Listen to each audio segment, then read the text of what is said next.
Well, welcome back to the podcast. I'm Levi. And I'm Jennie. We're your hosts today. We're very pleased to have you here. Pleased. Yeah, that's very good. That was nice and bright. I like that. It was chipper. We are excited about this conversation that you're about to listen to with Katherine Wolf. Oh, I love Katherine Wolf with my whole heart. Just a gem of a human being. She is. She's so special. She's a speaker. She's an author. Her and her husband run Hope Heals Camp and just do things that must make God's heart so pleased. You just picture the smile on God's heart as you watch them fight for the last and the least of these. Yeah. She has been with us. We've had conversations together before. She's been on this podcast. Yeah. Right. Yeah. I don't see the date of when that happened. Well, it happened a long time ago, but it was very good. Very good. Also, in the conversation, we talk about the possibility of bringing some of you Lusketeers with us to come and to serve with Hope Heals Camp in Nauvoo, Alabama for one of the weeks of their Hope Heals Camp. And we want to let you know that we're going to really gauge your interest. So all you need to do is go to the YouTube description link or the description on Spotify or the show notes on Access More. And there's going to be a link there where you can let us know if after you listen to this conversation, you're like, hey, I'd be interested in going with Jennie and Levi to a week of Hope Heals Camp and serving. Yes. And we'd love to. So if you're interested, to have you be part of that. Yeah. Fill out that interest form. How fun would a Hey It's Luskos mission trip be? So fun. I mean, you listen to us. It fills my heart with so much happiness on and the podcast, so you and might as well come with us to Alabama for a week. Yeah, exactly. As a thought. Yeah. All right, so just go down to the description or the show notes and click that link, and we will very quickly soon reach out to you and be able to announce when we lock that down. Yeah. Because we talk about it in the episode, and you can see the wheels turning in our eyes. In our eyes. Yeah. Not in our heads. Well, our eyes are through in our heads. Eyes. You see our heads. That's where they work. That's how they keep functioning. It's part of the. It's called science, people. Okay. Yes. Well, we're glad you're listening. Also, one last thing before we get into this conversation, which for those who are listening, Hope Heals is a summer camp for people with disabilities. Yes. And their families. And it's amazing. So we talk all about it. You'll hear all about it. But if you want to be a part of that and you're thinking, man, that could be fun next summer. Also, to throw out there, as we have a couple weeks before we get into December now, my question is, do you like things that are awesome? Yes. I do too. Oh. And you know what's awesome? Generosity, especially around the holidays. Yeah. You know, we're gearing up for Thanksgiving, we're gearing up for Christmas, it's end of the year. And one of the things that hopefully we're all asking is, how can I do things that bless people who are less fortunate than myself? Yeah. And I know for us as a family, one of the things that is just the absolute favorite time of our year is year-end giving. Yeah. And we at our church, Fresh Life Church, that we get to lead and be a part of, our family's a part of, all of our kids have been baptized in the ministry. We've seen so many great things happen. Every year we go to our different outreach partners, we go to different nonprofits who are doing amazing work, and we ask, how could we help? How could we unleash new vision? How could we do new things to help people who are hungry, who are needing the gospel? And we put together this beautiful thing. And then people in our church, we invite in our people who follow us on social media, and then of course you, the Lusketeer, we want to say, hey, be a part of this. Yeah, we want to invite you in. This year, it's called, and we'll talk more to you about it in the weeks to come, but it's called the Goodroads Movement. Yeah. And if you would like to be a part of a year-end tax-deductible gift to help make the gospel come alive to people, literally and symbolically through tangible gestures of food and clothing and different things, just go down to the description, down to the show notes, and click the Goodroads Movement link, and you there can give your gift or get more information about it. Yeah. And we're doing it. We've been saving all year for our Goodroads Movement gift, and we want the Lusketeer family to feel included in that. Yes. What a joy. Well, without any further ado, please do enjoy this conversation with our friend, Katherine Wolf.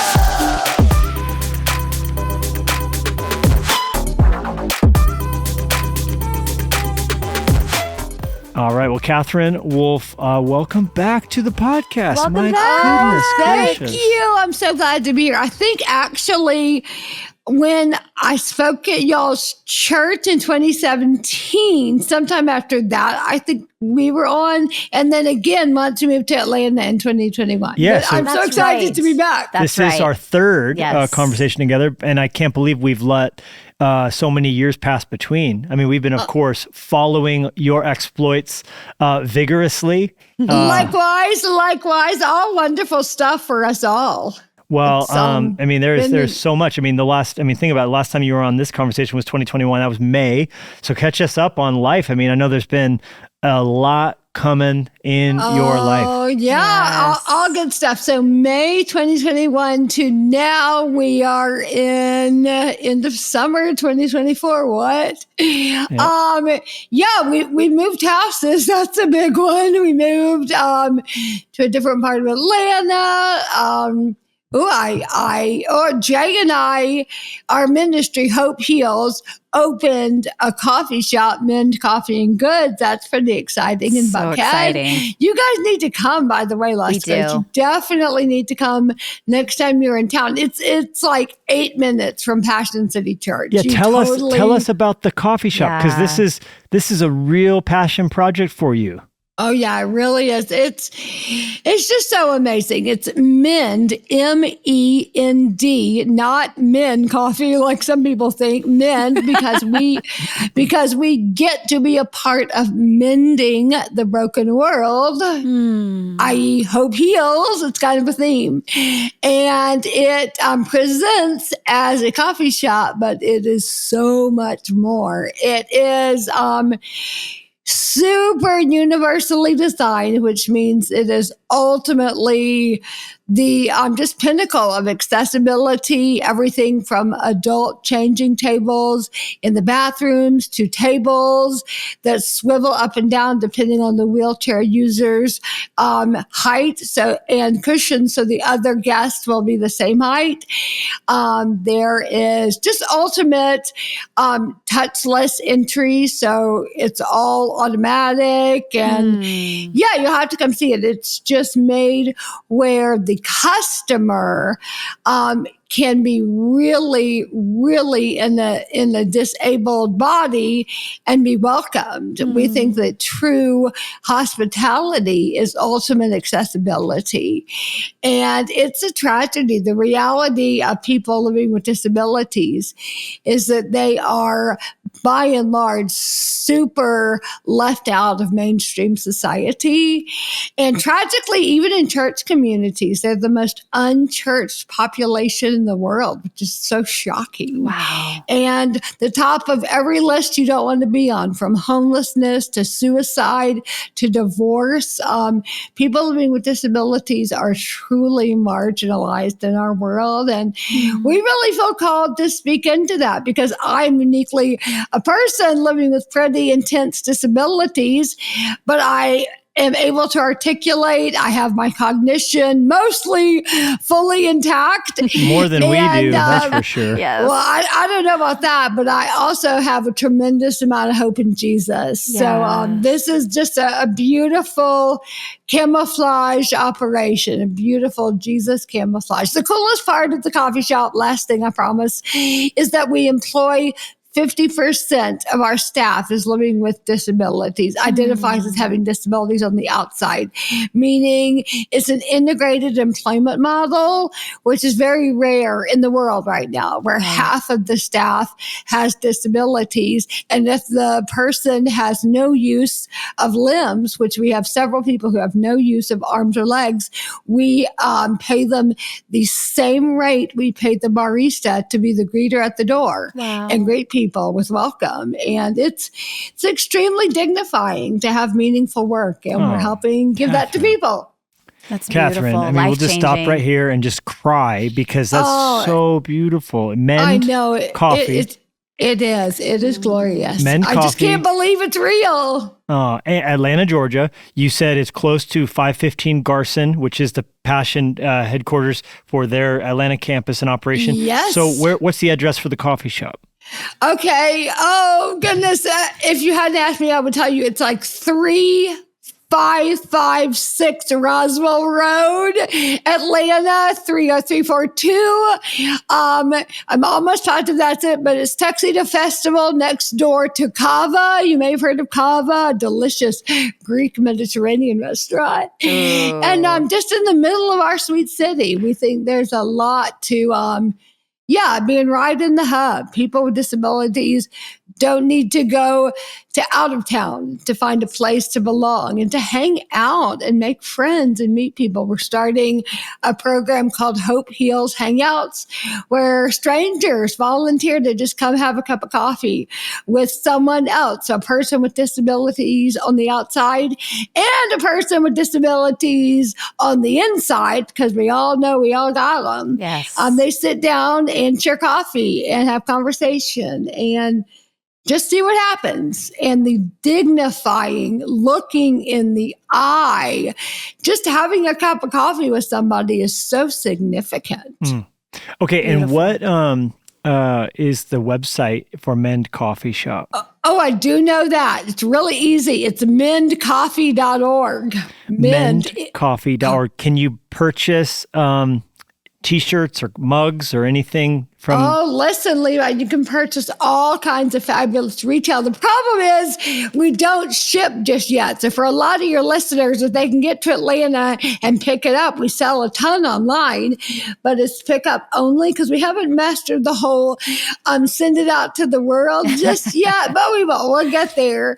And it's so cool. Our retail is all ethically sourced. We think that's super important for a number of reasons. You can't slap hope on something and have it be made by child workers in a developing nation. That's disgusting. Right. So everything is ethically sourced and everything is missionally minded, meaning all the goods that we source are from vendors coming out of trafficking, domestic abuse, homelessness, all the things in life that really need support to change those marginalized populations. We are wanting to enter into that space with commerce, with meaning behind it. Okay, so Love I'm looking it. at the website Yes. now. For those, So maybe we can put an overlay on our screen for the video, but Yeah. I see you sell sweatshirts, hats, necklaces. Go But back up to the top. even though you guys don't send out Mend merch yet, you do really well at sending Hope Heals Yes. Go up merch to the top out. there real quick. I'm looking at this. Go all the way to the top, all the way. Okay, 3655 Roswell Road, Suite 106. Yep. And people can order right online. So if you're anywhere near Atlanta, go to Mend Coffee. Yes. I personally am requesting you start selling this stuff online because I will buy mugs and hats. I think that's awesome. Or next time I come, I'll get some. Yes, But we will. I love having mugs that are significant for drinking coffee in the morning. You know, you should sell is a little espresso mug with a cool little cute saucer. Ooh, I love that. Yeah, we should. Well, I love that you guys are big coffee people as well. And you know what? I'm remembering years ago. So this was obviously way before we opened the coffee shop. I remember we had a deep conversation about how much we all love our coffee. Maybe it was on your podcast or mine, but I very much remember talking coffee and enjoying some mugs you sent us. They had really beautiful, like a wood handle, black cup, really nice. Oh, and a French press. Yeah, we sent you a French press. Oh, I see it's Buckhead too. So is Buckhead the actual part of Atlanta it's in? Yeah, but it's in the heart of Buckhead. So Oh, cool. Buckhead is a region of Atlanta, and see, Passion is in South Buckhead. That's where in Atlanta it is. So we're in Central Buckhead. I thought Passion was in Lindbergh. Someone told me that Well, the place Lindbergh is the street. Yeah, and it's kind of confusing because it can be called an area. I don't know what to equate it to in Montana, but like in Birmingham, Alabama, we got Homewood, Vestavia, Mountain Brook, and it's all part of Birmingham. And just depending on who you are, you'd say, hey, total side note pivot. Oh my gosh, y'all, there was a volunteer at all 4 weeks of camp this summer that is from your church, drove from, but it wasn't your campus. It's in a different part of Montana. Where was it? Say some names of Bozeman, campuses. Billings, Polson, Helena. Yeah, okay. It was the Great Falls. Billings campus. This guy, Andy, if you're listening, hey, sweet man, you are incredible. Oh, man. Andy came second year in a row. You may remember Levi. I took a picture, a selfie of him and I remember. Yes. 2 years ago and sent it to you. And then sweet guy came back and I just saw it in his eyes. He wondered if I remembered who he was. And I did, praise God, remember Andy from Billings from Fresh Life You're Church. amazing. And it was glorious. The kind of people who come sign up to serve strangers in Alabama in the summer. It's just a different breed of Well, I human think we being. should send more. If anyone from Fresh Life or the Lusketeer audience is listening, maybe we could get a little, I don't know if we can call it a mission trip. I think we would be the mission field for you guys, but to get more of our team and volunteers to come out to Hope Hills. Can anybody sign up to serve? Oh, absolutely. We have a large church in Wyoming. How random is that? Not to you guys, but to us that comes. We have a youth group from Arizona that comes. It's beautiful. And just they get it. They get it. That service, deep, real service changes how you feel about your life. So it's actually extremely selfish to get out there, get outside of yourself and love on somebody who's living a hard story, many times similar, many times very dissimilar than their own. And that's part of the magic. It just gets you out of your head. For those who are listening, who haven't gone back to the old conversations we've done with the Wolves, or you're not familiar, every summer, what's going on? You guys put on a summer camp for people with special needs to, am I saying this right? To experience just the beauty and joy of kingdom and life and church and fun and recreation and teaching and worship, but all in a place where they are like everybody else that's there, in the sense that they're not the minority, they're the majority, right? It's crazy. You're exactly right. So we have a family camp where we invite families where someone has a disability. They and any family they would like to bring come totally for free to a session of Hope Hills Camp. We have 4 sessions, each are a week long throughout July. And if you identify as having a disability, you're welcome here. So we have people who are amputees. We have people who are suffering from spina bifida or who have all sorts of intellectual disabilities, Down syndrome, autism spectrum, everything. And many are fatal. We have, since we started Hope Hills Camp in 2017, we've had 9 campers pass away. And I've been able to attend a number of those funerals. And it's beautiful because almost every single funeral ends with them singing the Hope Hills Camp Goodnight song. And in lieu of flowers, all 9 campers have asked that donations be made for other families to come to camp. So it's very, very special. And we are blown away. This thing went nuts, and we thought it was going to be this tiny, sweet little offering in Alabama near where we're from. And then all of a sudden the floodgates open and you offer a free experience to all abilities and all ages and all diagnoses. And suddenly you got a large group of people who are willing to come to Alabama and be a part of this. And Levi, as you were referencing, what is so powerful is we believe that all of us have disabilities. Some are internal and you don't see them. And then some of us have them on the outside as well. And because of that mutuality of ministry, we are all at the same place. We're all living the same story, different versions, but the same story. And so when we get to camp, we all corporately get to disrupt the lie and the idol that joy can only come in a pain-free life, because we know that's not true. There is pain in life, but we can celebrate this moment together and being a part of the celebration of now, not the outcome, because we know outcomes don't always come. But we're going to celebrate the moments together and that Jesus is in it with us and not leaving. And that's enough.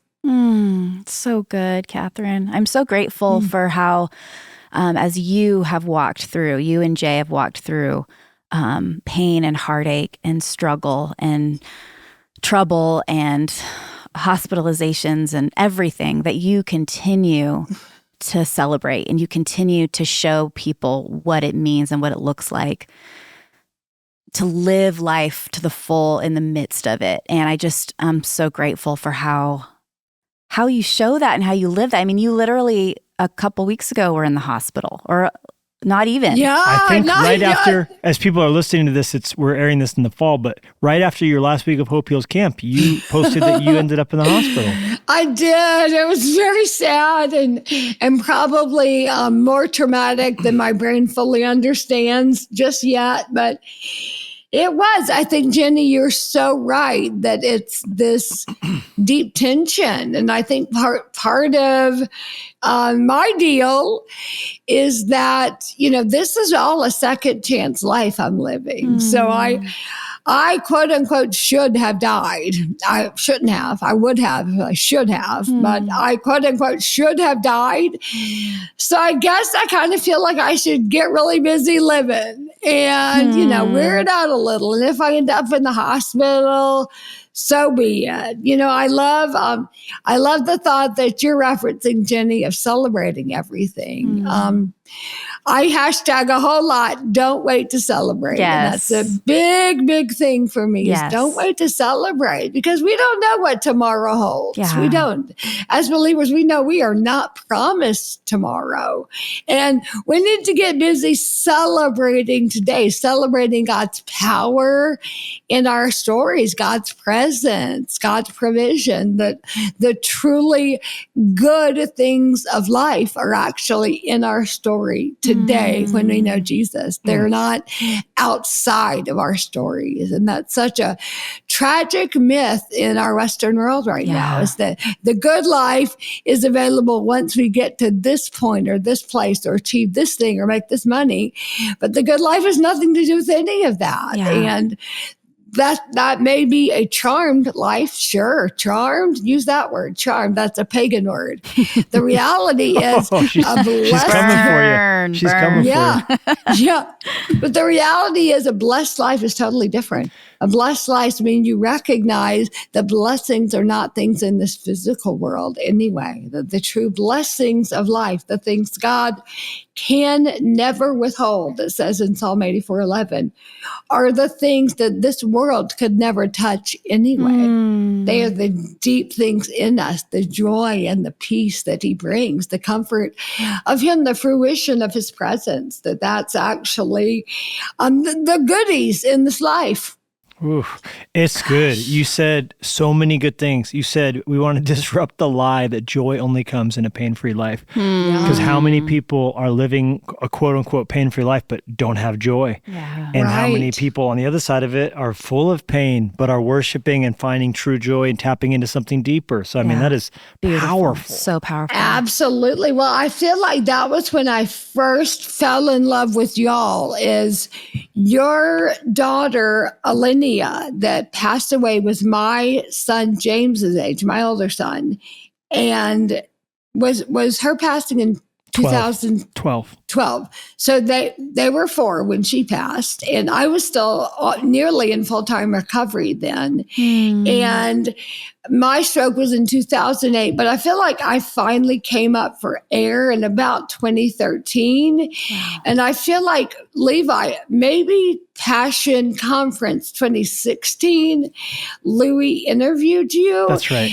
And is that right? Okay. And I remember it unlocking something in me to just further understand that in just the worst life has to offer, the most horrific pain imaginable, there can be this ability to share and speak and give glory to God, even in horrific pain. And I don't think I'd so clearly seen that until I'd seen you guys share about it. Wow. Well, our sister stories have been, they have sister cities. Like you, I don't know if everyone knows this, but cities have like a sister city. So Albuquerque and Tokyo might be a sister city. I feel like we've had sister stories in the sense of very different. I haven't had a stroke. You haven't had a daughter die, but we have this common mutuality and pain, a brotherhood and sisterhood of suffering. Yeah, and absolutely. It's knit us together not in like to get together and woe is me, but to say how good is God in our suffering. Yeah, absolutely. You know, I love this story so much. Y'all were speaking at Passion, the Grove, Christmas Grove, 2018. And I just moved to Atlanta, and the Giglios are so sweet. They always let me bring whoever all over Passion. Yes. And I had been at Shepherdson, our rehabilitation center here, and met a young girl who had just become a quadriplegic The hammock. Yeah, I remember you're her. exactly right, Levi. The hammock. The hammock had broken, and she'd only fallen a few inches, but hit a place in her spine that left her quadriplegic. And Caroline came with me to the Grove, and understandably, it was all the things. It was incredible and amazing and super overwhelming and weird. And when you're in deep suffering, also, church is complicated. You're like, wait, God kind of hurt my feelings here, and I'm not sure I can do this. And people are always wanting to put a Bible verse around the worst pain of your life. Or and pray only for your physical healing. Right. You know? Absolutely. Oh, of course. All the things. But the sweetness of this story is that now, years later, she and her husband have been a camper at our camp the past 2 summers. And it's just so beautiful that she and Scotty are at a place where now they can enter back in. And I mean, I've chills thinking of telling y'all this. It's very special. He was there that night. They were engaged when the injury happened. You're exactly right. And truly a man in our world of little boys. That guy, what a rock star. He married Caroline a few months later. He had gotten into UGA law school, which is just unbelievably hard to do. He withdrew from going to law school, married Caroline, and they moved back to Savannah, where they're from. And it's one of the coolest stories I've ever heard. And the fact that they're now campers at our camp is just this beautiful full circle thing. That's what a stud. Very special. I mean, we have an unsung hero in our culture, and it's the person who isn't afraid to marry a single mother and take on that role like Joseph did of adopted father. The person who stays with and serves and sees as a calling to be at the side of a person who's carrying and stewarding a story of disability. I think there's such a power in what you're saying and recognizing not just the primary human in the midst of it, but also those on the outside, the calling that affects them as well. Yeah. Oh, for sure. I definitely think so. It is, our culture gets it all wrong. The heroes, the ones we need to look to, are the ones who are giving their life away, serving day in and day out. I think of my sweet husband, Jay Wolf. He does absolutely everything for me. And we do share this connection too. I don't know if y'all remember this, Luskos. We were all born in 1982. Yes, we were. And we all married in 2004. Yes, we did. And then y'all had your first before us, but your second, my first baby, was born in 2007. Yes. So a lot of weird connects to you guys. We're sister cities. I'm telling you, we're sister cities with the Wolves. Sister City. The Lusko Wolves are that way. But you didn't finish your story of ending up in the hospital on the back end of Hope Heals Camp. Oh, sorry. I'm on pins and needles over here. Oh my gosh, it was crazy. So I have all these very, very strange, undiagnosable neurovascular issues. I have some sort of disorder that is so rare they can't categorize it. They just call it a super rare genetic, neurological brain issue, essentially. And because of that, I had the stroke, and then I had an aneurysm removed. And then I've had a number, including several right before I came to Montana to y'all in 2017, of vertebral artery dissections, or VADs, they're called, which are very dangerous because they can lead to a stroke. And they usually start by some really radical neck pain and nausea, and just some factors I'm pretty tuned into with my body. And I was having those symptoms, and we went to the hospital, and it was like the most traumatic 24 hours of my life. They just really, it was rough.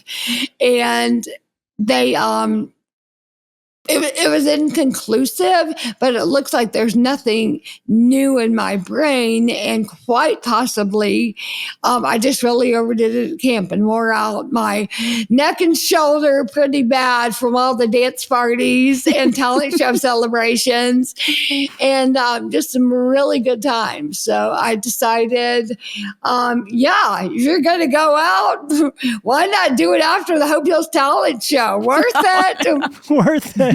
Dancing.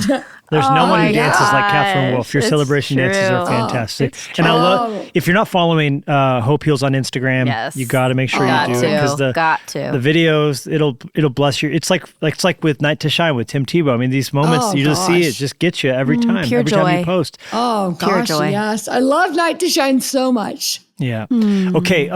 Katherine, the last time we were together was at Passion Conference. I think you were seated a few rows ahead of us. I think we only had a real quick hug, a very fast moment. There was a lot going on in the Mercedes-Benz, but my dad was with us there. We got to all be at that event, and it was so incredible. I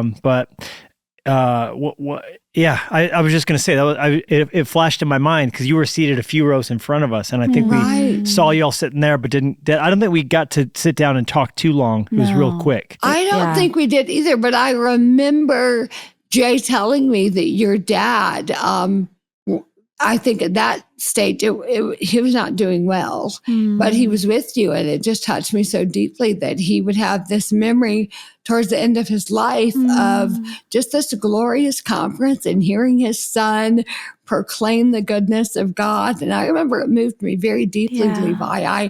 I want to tell you publicly, I'm so sorry he's not with us. Thank you, Katherine.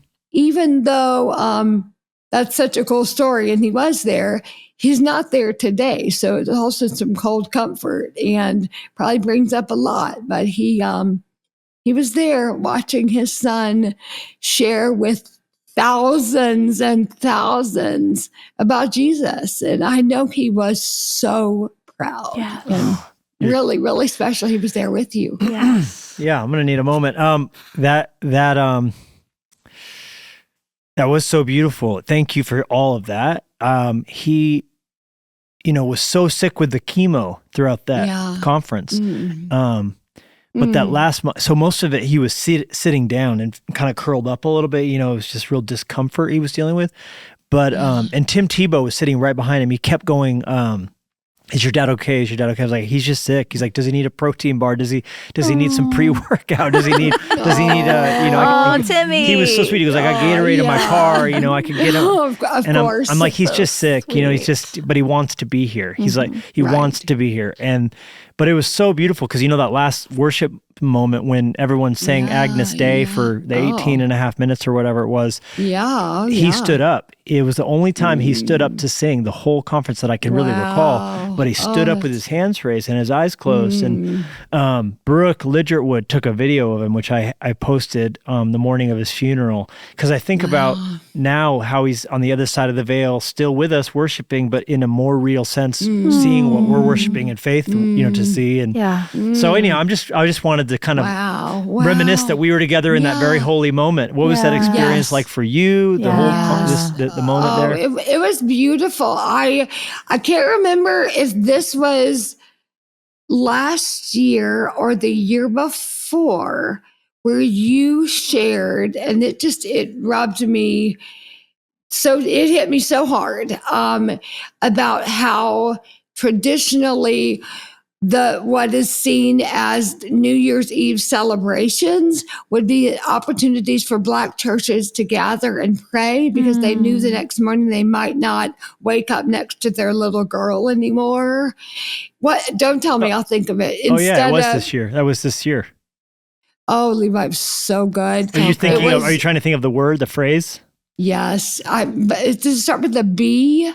It was a watch party. Watch party. Oh, it had something to do with the Jubilee.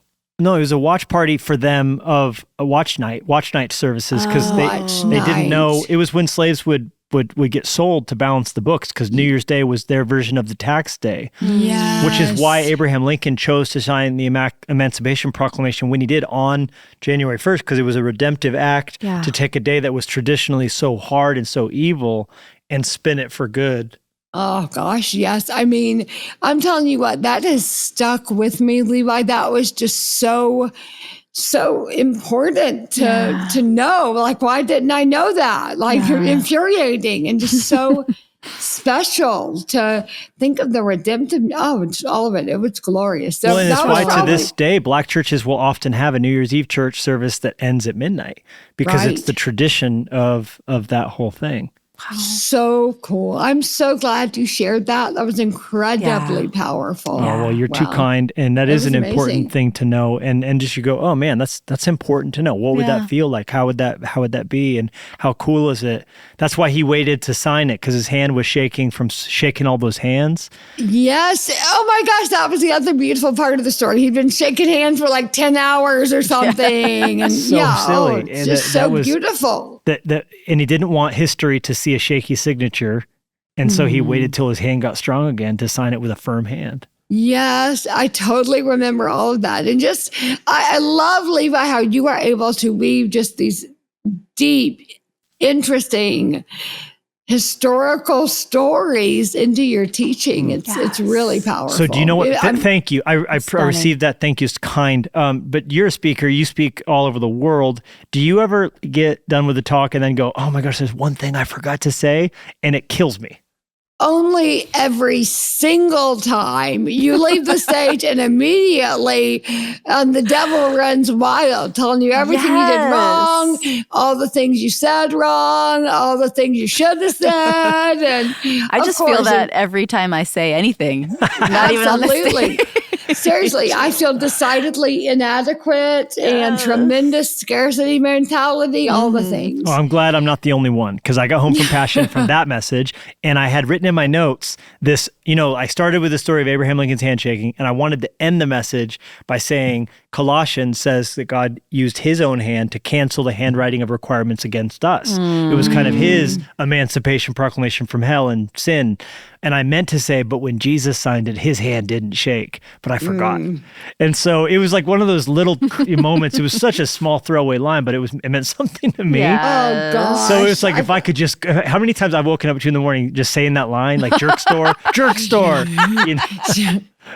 So I totally understand, but I think it makes us all much more relatable that we constantly leave out the thing, say the wrong thing, worry about doing the wrong thing. It's all part of it. Do you have any favorite faux pas from your life preaching around the world?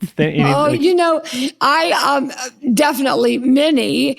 Hilariously, sometimes I'll forget to say the one like punchline, like tee up this whole long hilarious story and then like botch it in the last line. And it's just like, what's wrong with her? Why can't she think straight? And sometimes I ask myself the very same thing.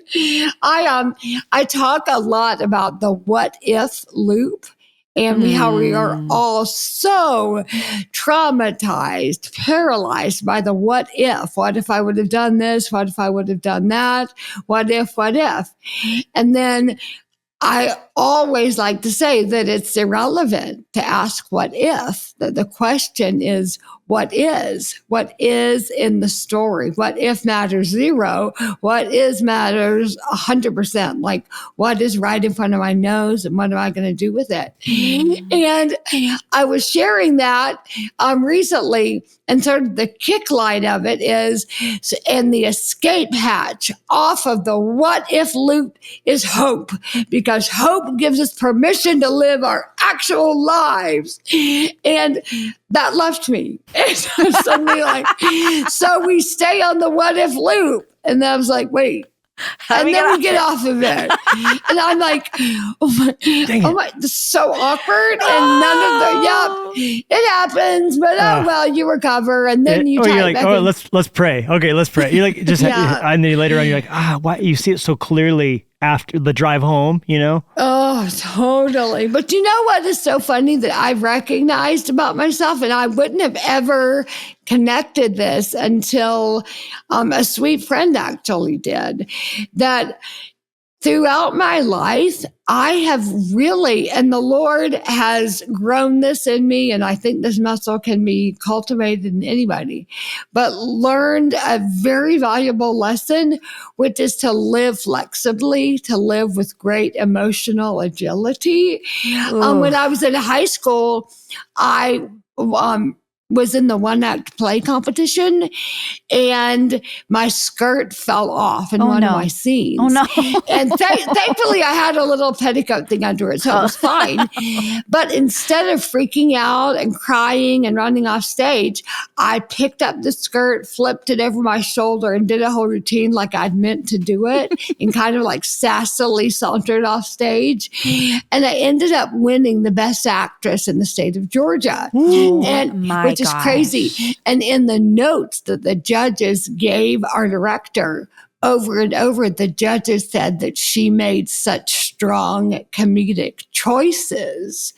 And like, those weren't true choices. That just happened. And then years later, after the stroke, a dear friend would identify that I was the oh well girl. Like, I would always just say, yeah, that didn't work out, but oh well. Or, oh well, that didn't happen like I thought. Oh well.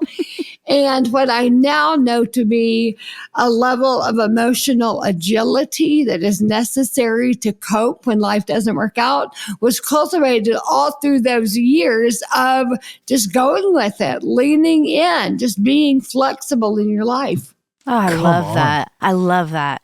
I think that is cool. Life-changing. We could preach that all day. Yes. And you have. But you have. That's massive. I will say, Levi has something similar. I feel like has just kind of come up in our lives, but where you I've never had a skirt fall off on stage. No, but it's really, the day's young though. It's really funny because I think you had like waved at someone that we knew and they didn't see you, and then you just looked at me and you're like, swing and a miss. And I just love that emotional lighthearted, agility. Emotional agility. I literally just wrote that down. down. Pivot. It's the art of the pivot. You know. So what? And something that freed me was, I don't know where I read it or came across it, but no one in the audience or in life knows what you intended to do. Right. Only Absolutely. what you did. So if you just go with it, they'll think that was always the plan. Right. 100%. I take deep comfort in people forget like 97% or whatnot of what you say, but they will never forget how you made them feel. Mm-hmm. So I take a lot of comfort in that as a speaker, that they're not really going to remember much, but definitely I can make an impression that makes them feel seen and cared for. And I can look at them with a deep, real empathy and be a listener. And there's a lot I can do that my words don't need to do. And that's a good thing. But I will say, Katherine, that your words are stunning and powerful. Fitly framed. Fitly framed. Because, I've heard you speak quite a few times, but when the last time I heard you speak was at Grove Conference this past year. Yes. And you were actually speaking on your book, Treasures in the Dark, which I sadly don't have one. We do have one. I bought, not here today. I'm just saying. Hold it up if you have it, because it's a brand new book. I've bought quite a few to give as gifts, but we just don't have one here at the moment. But you spoke on the topic of that book, and I think it was your first time speaking Oh, on yeah. it, right? Oh, yeah. I think it was Oh, right yeah. around the week the coffee shop opened too. It really, yes. That's right. Hilariously, it was all the same week. You're exactly right, Levi.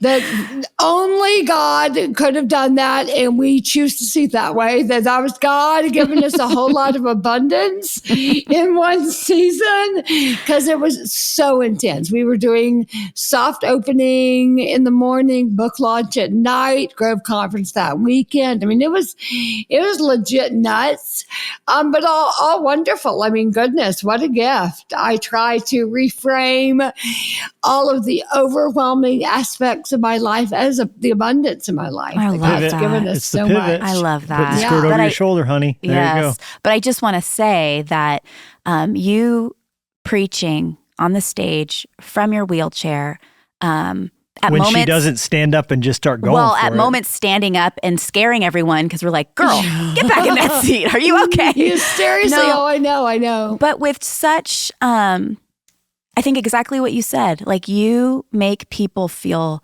seen and known, and you're so genuine and kind. You preach the word. You speak to people wherever they're at. The way the Holy Spirit speaks through you and moves through you. While is at the same time stunning. not coddling. You're Yes. also disrupting. So Yeah. it's like you're going to challenge, but you're doing so in a loving way. You're Yes, but going to it's just convict, but you're doing so in a stunning. comforting way. It's a Yeah. very, very unique gift mix. Yeah. Well, it's something I really pray that the Lord would always help me toe that line because, deep down, I do feel like a bit of a, 80-year-old war vet that's like, everybody suck it up. You're not the victim. And then I pray for such empathy to get in there when somebody's toddler won't nap and recognize that's really hard for them. And I really do pray, like, Lord, let me keep a soft heart, a heart of flesh that enters into all the pain and listens empathetically. Yeah. And, but there is that small shred of me that's like, everybody suck it up. You can do this. And I shouldn't say that. There are legitimate victims in stories. My goodness, people are victimized and horrific things have happened to many survivors.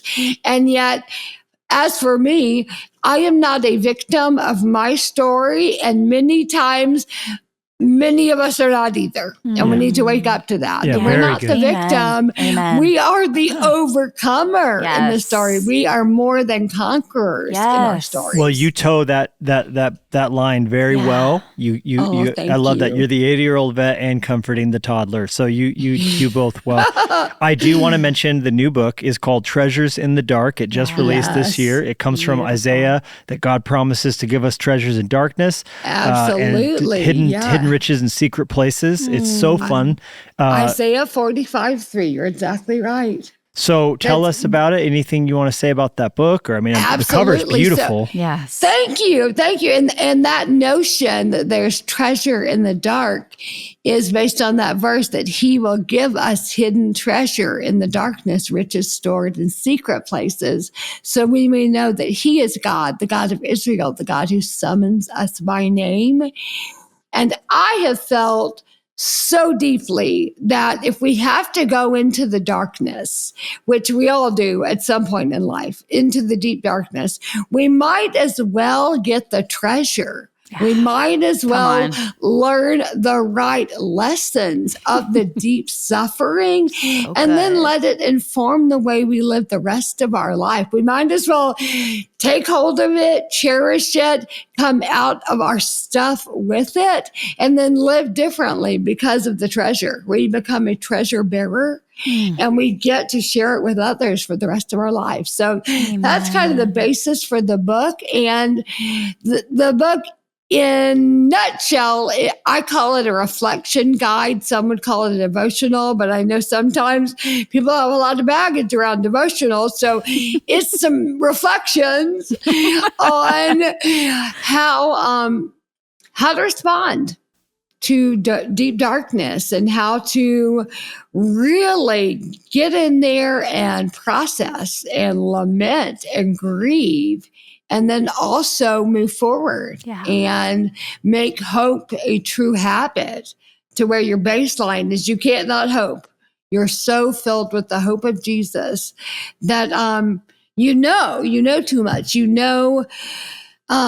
Well, maybe you don't know. Maybe you read this and I tell you, and then you know that for me, at least, the feeling of hope completely failed me after the stroke. I didn't feel hopeful, but the habit of hope carried me. And that's a profound and important truth that I didn't feel hopeful after I nearly died of a stroke, but I was so in the headspace of hoping with all that I had on Jesus to show up that I didn't miss it. Yes. I saw him showing up over and over and over.